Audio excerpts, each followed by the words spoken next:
महापालिकेतील राष्ट्रवादी काँग्रेस शरद पवार पक्षाचे गटनेते युवराज गायकवाड व नगरसेवक सुरेश बंडगर यांनी मुंबईत भारतीय जनता पार्टीमध्ये पालकमंत्री चंद्रकांतदादा पाटील यांच्या उपस्थितीत प्रवेश केलाय। यामुळे राष्ट्रवादी शरद पवार पक्षाचे नेते जयंत पाटील यांना मोठा धक्का मानला जातोय। महापालिकेत राष्ट्रवादी काँग्रेस शरद पवार पक्षाचे 3 नगरसेवक होते। यामध्ये वांडलेसवाडी येथील प्रभाग क्रमांक 19 मधून युवराज गायकवाड व सुरेश बंडगर, तर सांगलीवाडी येथील प्रभाग क्रमांक 13 मधून अभिजित कोळी निवडून आले होते। तर गटनेतेपदी युवराज गायकवाड यांची नियुक्ती झाली होती। महापौर उपमहापौर निवडीवेळीच राष्ट्रवादी शरद पवार पक्षाच्या भाजपच्या संपर्कात होते।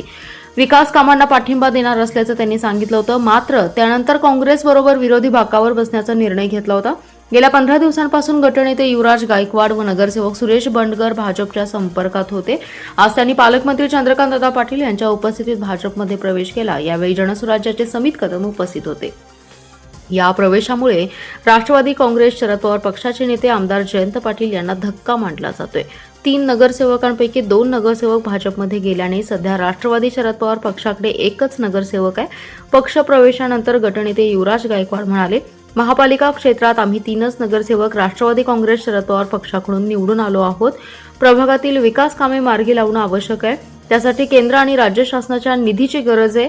विरोधी पक्षात राहिल्याने विकास कामांना ब्रेक बसण्याची शक्यता होती। त्यामुळे सत्ताधारी भाजपला पाठिंबा दिला असल्याचे गायकवाड यांनी सांगितले।